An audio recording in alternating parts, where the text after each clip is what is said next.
Hello, welcome to Off the Shelf Reviews. I was born on Terra, but I was raised on Fenris. And I'm Gary. And today we're going to review and discuss Akira, which came out in 1988, written and directed by Katsuhiro Ôtomo. Iain, will you give us the synopsis? 31 years have passed since Tokyo was destroyed by a massive explosion. We hit the streets of Neo-Tokyo and follow two gangs, the Capsules and the Clowns. The Capsules, led by Kaneda and his best friend Tetsuo, get caught up in a government plot and find out that Tetsuo has connection with a secret experiment underneath the city. This is based on the manga series from Katsuhiro Ôtomo, and it ran from 1982 through till 1990. And the writer for the manga obviously wanted to direct the film, but there was a lot of support in Japan for this project, so much so that 7 different companies helped finance the making of this film, making it one of the most expensive animated films ever made, yet alone for Japan. Nice. I think the estimated value was 10 million American dollars total estimated budget for the film. Nice. Which for the late 80s was pretty astronomical for an animated film. Also, nothing had ever been attempted quite like this in animation either. Yeah. It's also interesting that the manga that the film is based on was also incomplete at the time, and after the film's release, the following 2 years would then see the end of the manga series. And when Akira came out as well, in Japan, it did exceptionally well. Yeah. But in America and in the United Kingdom, it only got very limited theatrical releases. And, when they were trying to sell this film to American audiences, they went to big directors like Steven Spielberg and George Lucas, who both looked at Akira and went, Western audiences are never, ever going to accept this. They're just not going to watch it. It will fail.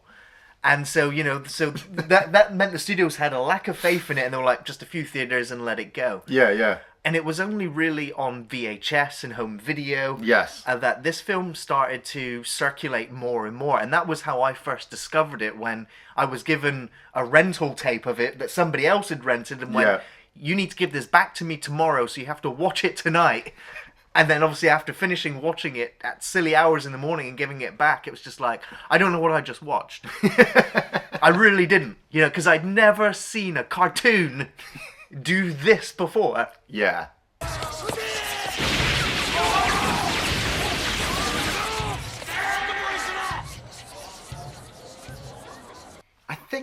I honestly can't remember the first time I watched Akira.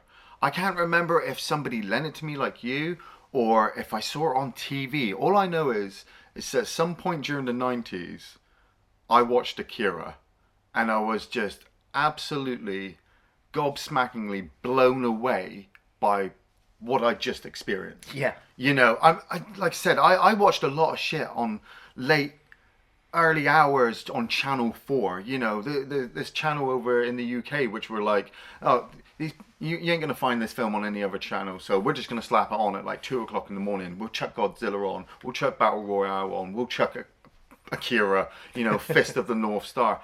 And, growing up, you didn't have the internet, you didn't have many TVs in your house, you couldn't just watch anything or take a DVD off your shelf. So you were perusing through the newspaper and you're like, I'm going to stay up and watch that.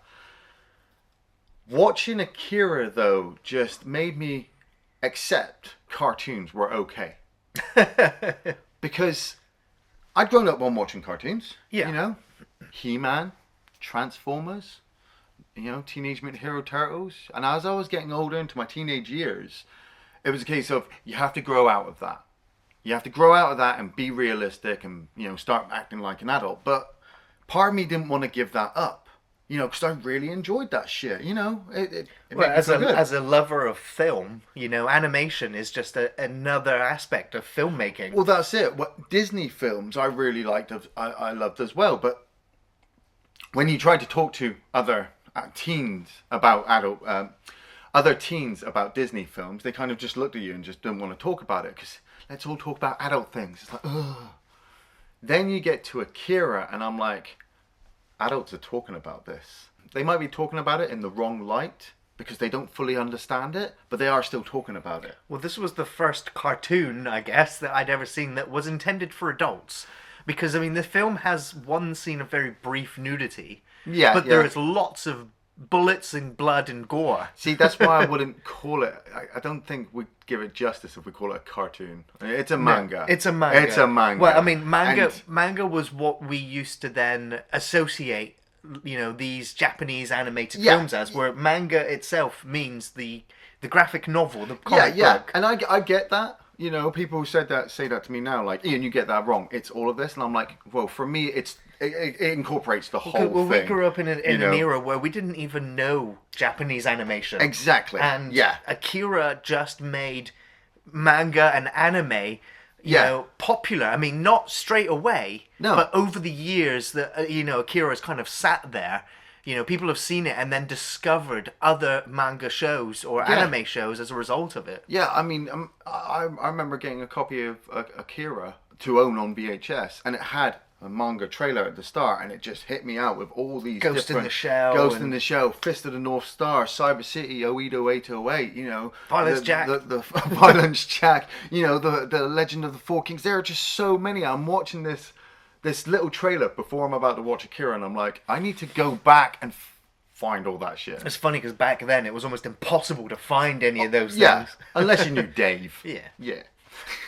But we start with Akira with that massive explosion, Tokyo 1988, and do you need to know any more? Do you want to know more? Starts with an animated atomic bomb style explosion, and then it goes, now it's the year 2019. Yeah. And this is after that devastating explosion resulted in World War III. Don't quite know how it linked. Yeah. I guess Japan just went on the warpath with whomever, blaming them, maybe? Well, I mean, a giant explosion goes off, you're just going to point fingers, aren't you? Yeah. And we have the two gangs. We have Kaneda in their little bar with his capsule buddies. This is their little hideout. Kaneda in that jacket, and with everything else he gets in this film, he's an iconic, memorable character. Oh, absolutely, yeah, undeniably. You know, he's the poster boy for the film. Yeah. And he gets told by his buddy, look, we've got the clowns on the run, and you just follow them all out. And they start to get on their bikes, and you're so like, impressive to look at. Just the way the camera works, the way the animation works, the way the camera uses perspective. It's very cinematic. Yeah. It just, every scene just incorporate. You want to look and try to spot as many details as you can, but you're already moving on because the story is just unfolding as you're going rapidly. Yeah. You know, and you come across Kaneda's bike. When Tetsuo sat on it first. Yeah, Tetsuo's on it. You get a feel for their relationships between each other within this biker gang as to who's who. Yeah, they are very close-knit brothers. You know, Kaneda is looking out for his little brother Tetsuo, and Tetsuo kind of follows him around in his shadow. But Tetsuo, all the way through the film, I feel misinterprets the relationship he has with Kaneda. Kaneda, to me, is looking after Tetsuo throughout the film, but only in a brotherly love, protective, you're in trouble and I really want to help you kind of thing. And Tetsuo can get himself out of those situations, but can't, and will end up getting hurt and die, which Kaneda doesn't want. So with Kaneda constantly coming in trying to save him, Tetsuo gets more and more pissed off at Kaneda. Yeah. Because he's not got a chance to prove himself. But every time he does, he ends up in trouble. But he sat there on the bike, and I just want to bring up as well, every time I hear the name Tetsuo, I think of Tetsuo the Iron Man. Of course, yeah. And Body Hammer. That came out in 1989. But going back to the bike, get back to the bike. That is the iconic image of bike for the film. Absolutely, yeah. And just watching them in motion, you know, just cruising and speeding down those destroyed highways. You know, and they chase up with the clown gang. He's just sat there, no hands, just kind of letting his bike go. Yeah, and just fights the guy while on the bike. It's so dramatic. It's action filled. You know, you don't know what the whole backstory is behind these guys, but with any kind of gang situation, it's just like these guys have been fighting for ages. Maybe it's over the territory. Maybe it's just because they don't like each other. And then you get the brief flashes of the kid being dragged. Yes. Through the crowd. There is a man who looks injured who's dragging this sickly looking child through a crowd, which looks like it's in the middle of a protest of some sorts. You can see that there are security or police personnel chasing them down, and it's not long before, you know, he tells this small child to run as he is mercilessly gunned down in front of everyone.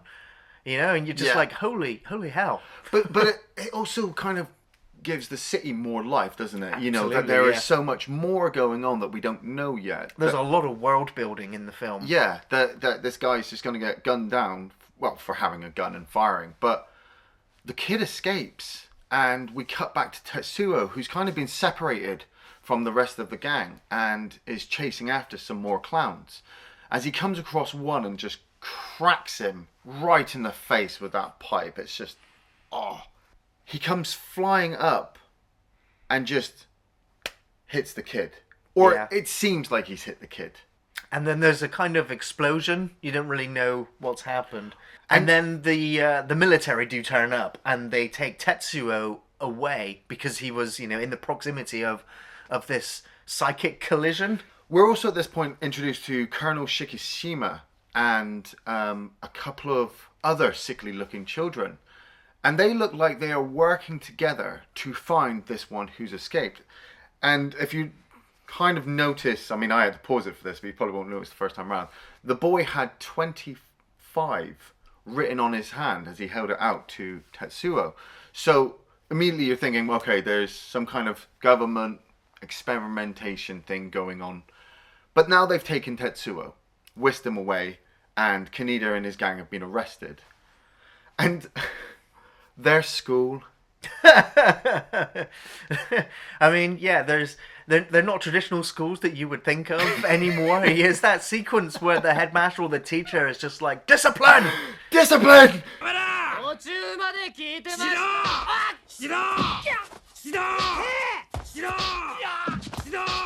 Discipline! It's like, damn, I totally forgot about that moment.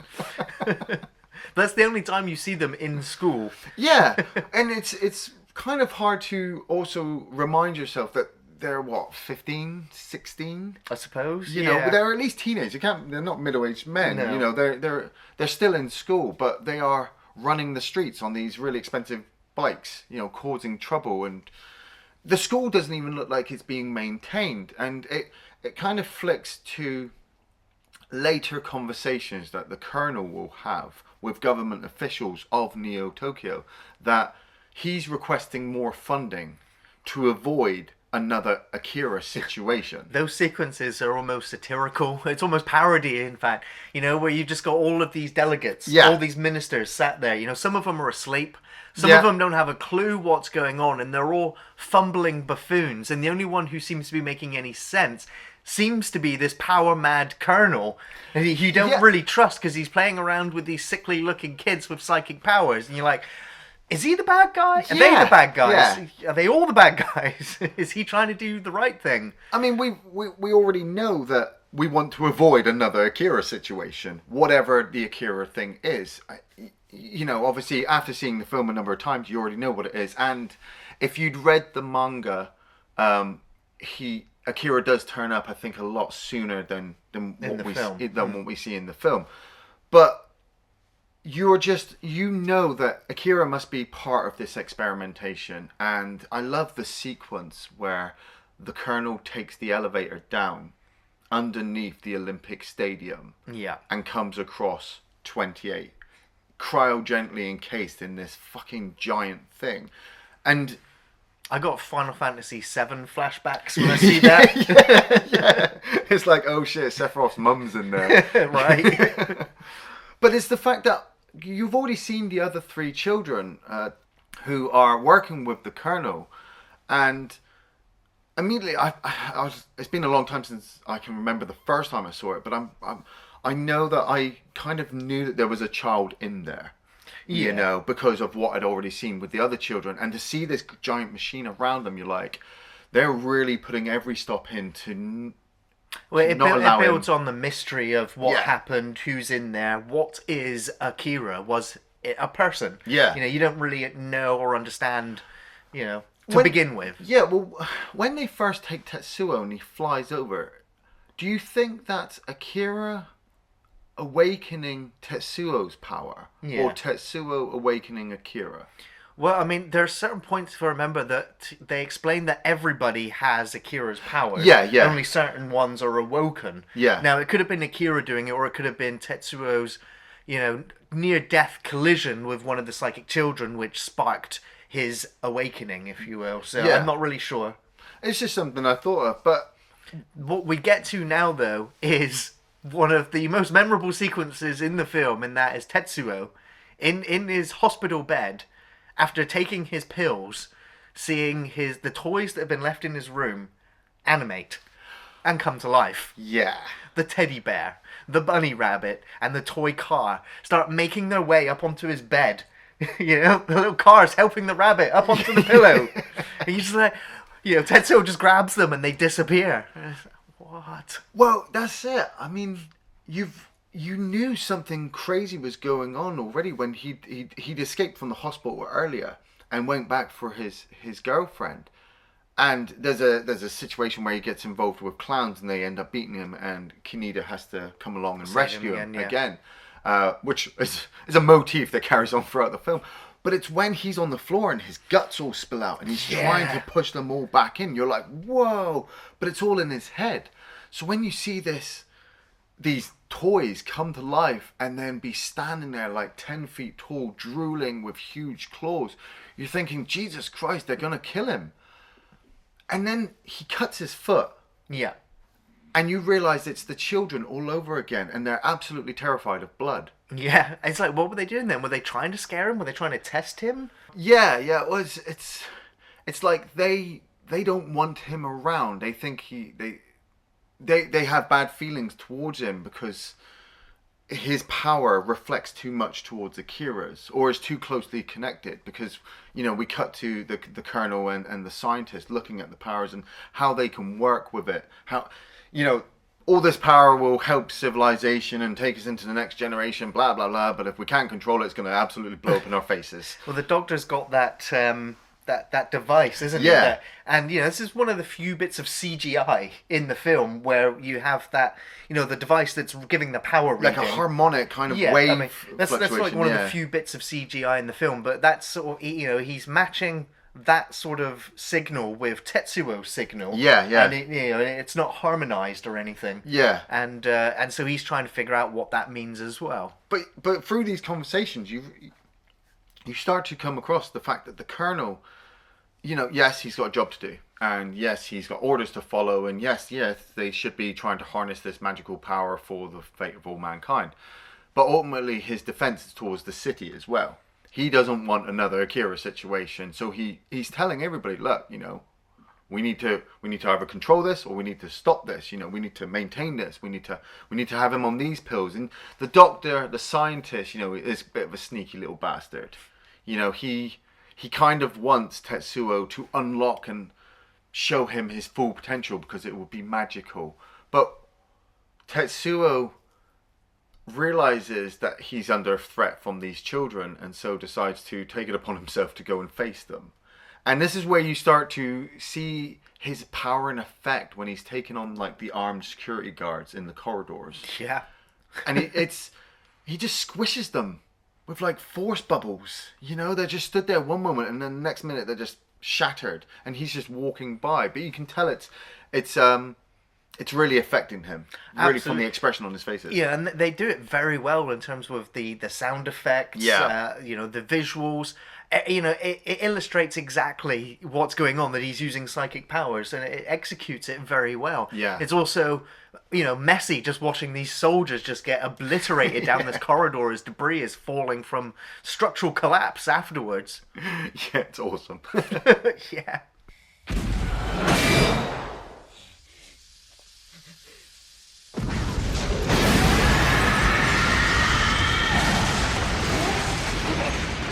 While Tetsuo is making his way to the children, we've also been following Kaneda, and he has come across his love interest, Kai.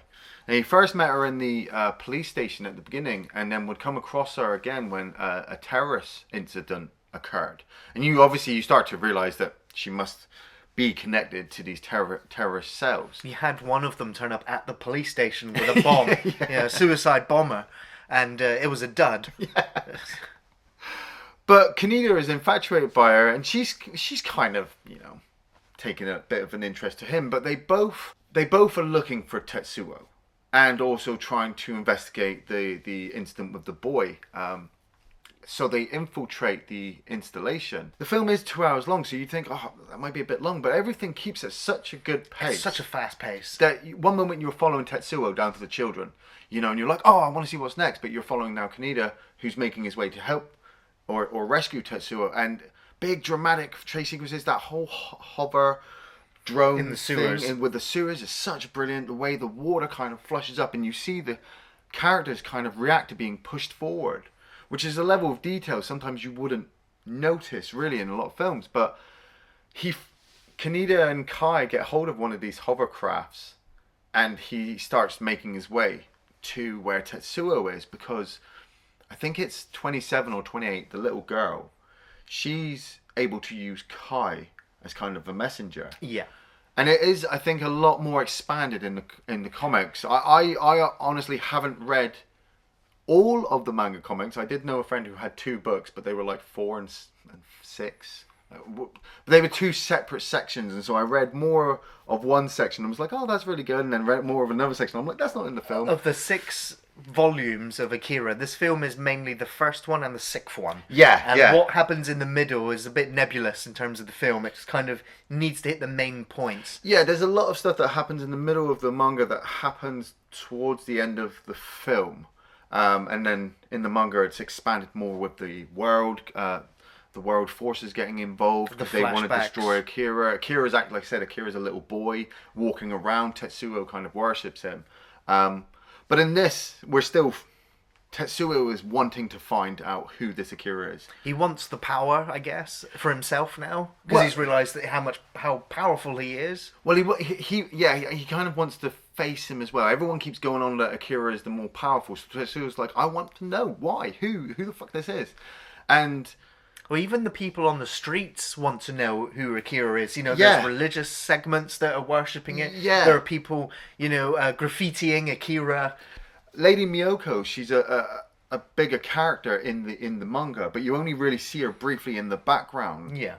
In the film. But the fact as well that she seems highly spiritual, seems highly religious, and they have this cult going who are trying to worship Akira as a god. You worship it, experimented on child as a god? I don't think they know what it is, though. I don't think all they know is it's powerful and it changed their lives completely. Yeah. So Tetsuo garners the information after battling with the children and the colonel and Kaneda and Kai that Akira is being held underneath the Olympic Stadium, and so flies off there because he's that fucking powerful.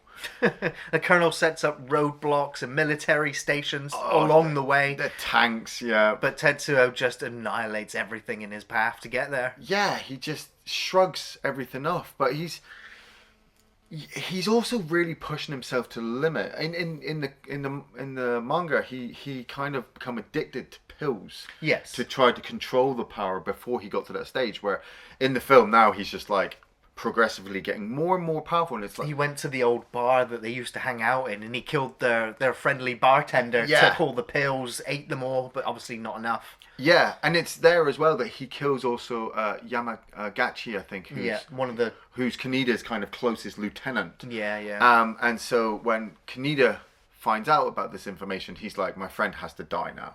And like I said, this is what takes me back to what I said. Kaneda loves Tetsuo so much that he never meant to overshadow him. No. But he had to protect him. Where Tetsuo now has allowed this power to fully corrupt him. Completely, You know, he doesn't care for anybody. And it's mainly noticed a lot more with Kaori. His girlfriend. His girlfriend, his love interest. Because, you had the incident at the beginning where she was almost raped, and he just tells her to get away. And he's not got any care towards her and will potentially cause her harm. But Kaneda gets hold of his laser gun, and heads towards the Olympic Stadium. And Kai had disappeared at this point, hadn't she? And been taken by one of the children to battle Tetsuo at the Olympic Stadium. And Tetsuo easily kind of overpowers her and brings Akira up to the surface in front of everybody. It's a spectacular sequence. You know, you watch the stadium explode. You watch this giant, great big sci-fi structure emerge out of the ground. Great big pipes pulling away. You know, the sound effects are impressive. Visually, it's stunning. You know, people are being destroyed left, right, and center. As the bridges bridge are collapsing. Oh, yeah.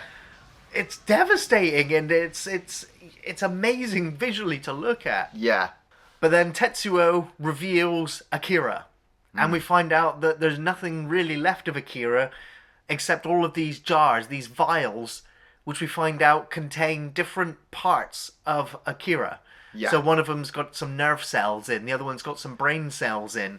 Turns out that they had done all these studies on Akira down to the molecular level and then just put what was left in these jars because scientists couldn't figure it out.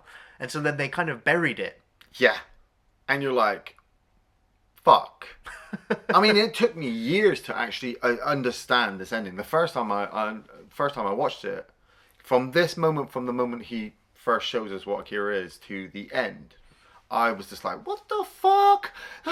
What? Mind blown, you know. And so then subsequently I had to watch Akira like 6 or 7 times over the next like 10 years and go, oh right, okay, so yeah, Akira blew up the city and they did autopsies on him and experimented on him and took bits out of him, and yeah, this is all that's left. So now Tetsuo is the most powerful being in this whole city and has the power to just literally destroy everything if he wants to. And like we said, it's more explained in the manga. There's this whole backstory of a lot more of the characters, but this is now just the final battle sequence. I mean, Kaneda turns up on his bike and just starts using his laser gun. Yeah. And it's an amazing battle sequence with Tetsuo trying to dodge out the way and Kaneda just trying to control it while the ground is coming ripped up. The Colonel using Sol 740. Yeah, it's like a satellite laser beam death ray, which blows off Tetsuo's arm. Yeah, yeah. I thought it'd do a bit more damage than that, but hey. But it's like, how many more secret experimentation weapons can you have just lying around? Because Tetsuo flies up to it, and I always loved that sequence where I think it was the first time I ever noticed that there was no sound in space. Yes, yeah, very well done. Where he's just there, and it's just quiet, but you can see the explosions popping off, and you're like, well, why can't I hear anything? Yeah. And then he uses the satellite to destroy the city some more, and then comes back down and constructs that metal arm. Yes, yeah. That's a great sequence again, just watching it all animate and just to form his arm. Yeah. But, you know, you soon realise that Tetsuo, it's not still in control of his powers as his arm starts to mutate when he sits down on that chair. Yeah. And you see it all growing into the chair and you're like, that's disgusting. It's freakish and it's so imaginative. I think they explain it that his power becomes so powerful so quickly that his body literally cannot contain it. He cannot control it. And so it's now just going to engulf everything. He starts screaming for help at this point. He knows he needs some pills and tablets to get better. And the Colonel tries to help him, but he doesn't really want the help. And this is obviously his problem. Yeah. This is why he had the problem with Kaneda. And he grabs hold of Kaori and Kaneda and he just starts assimilating them, molding them. You watch Kaori just explode. Yeah.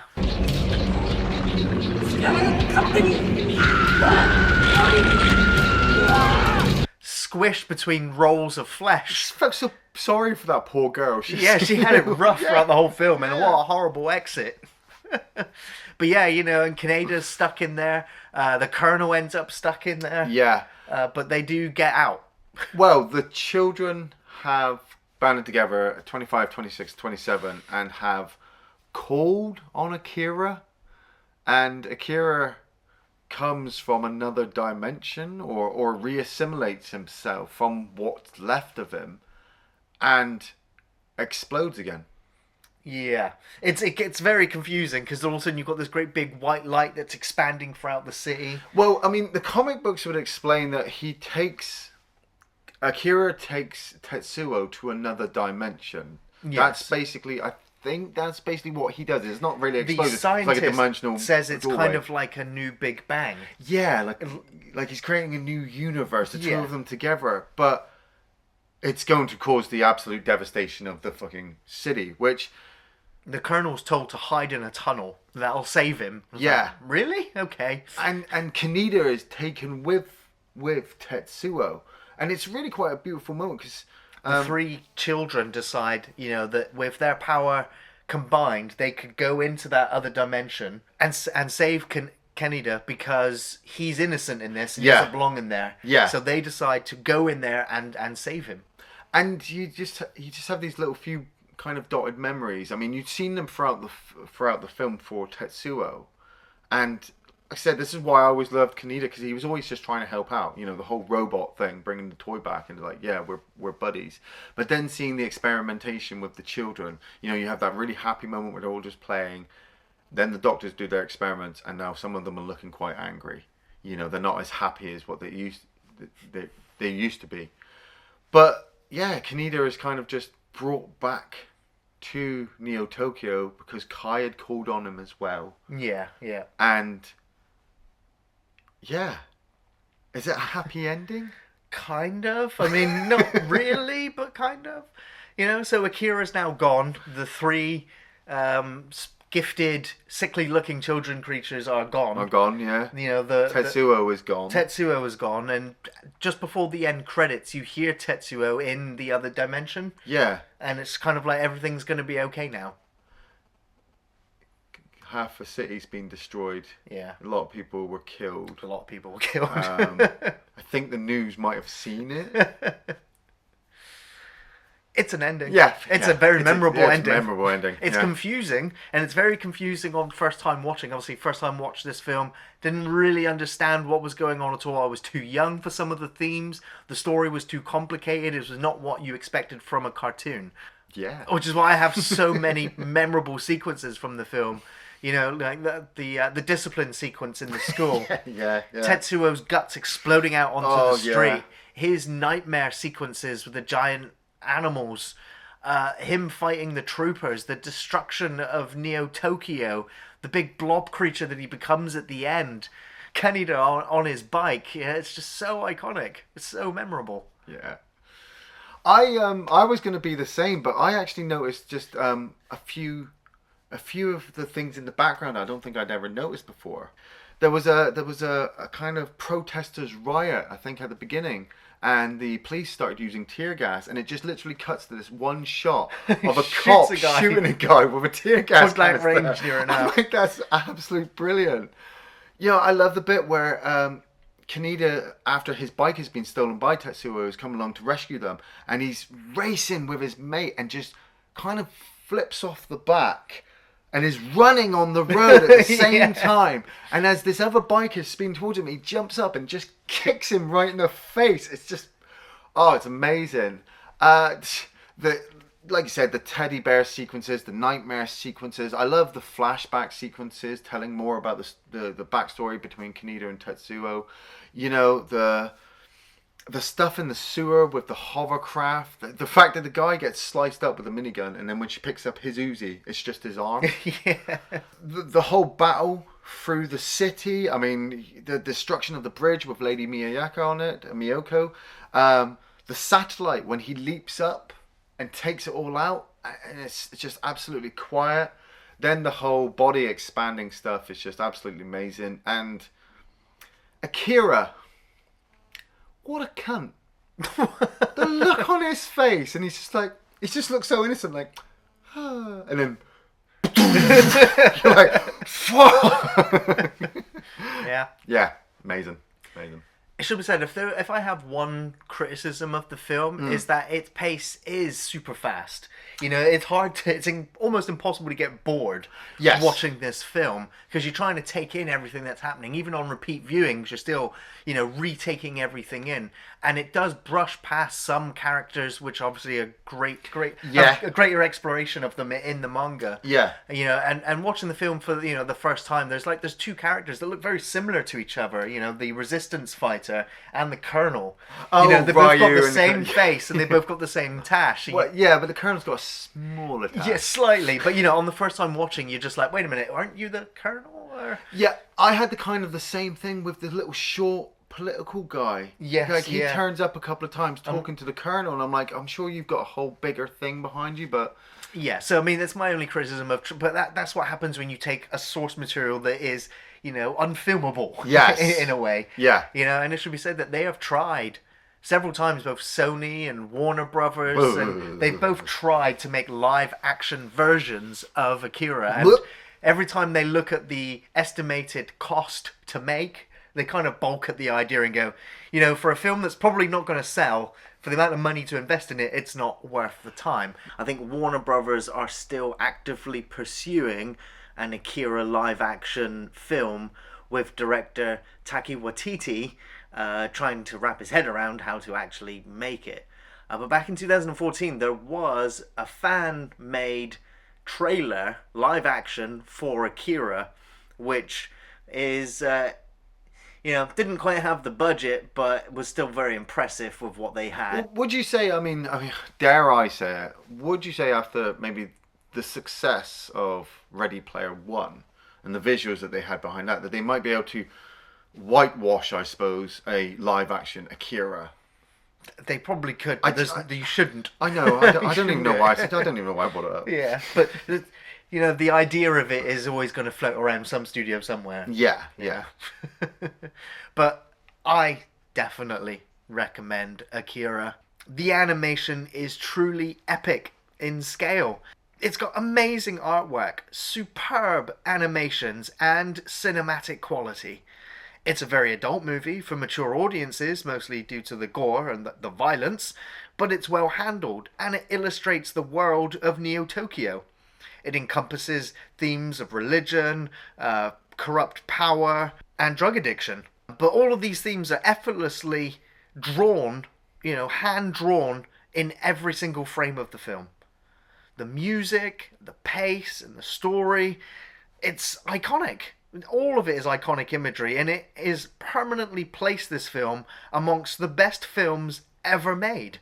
I definitely recommend Akira. I mean, if it's not one of the best animated films you'll probably ever see, it's definitely up there as being one of the best sci-fi, crazy ass Japanese movie you'll probably ever see. And there's a lot out there I could name that you could see more of crazy than Akira, but it's just so really well done. The human elements, the experimentation with the children, the government, the city, the people, everything is really well incorporated into the film. But if you want to know more, there is the manga out there. And if you did read that, you might look at the film differently and go, well, it's just a film adaptation. Yes, but it's a really good film adaptation. Thanks for watching Off the Shelf Reviews.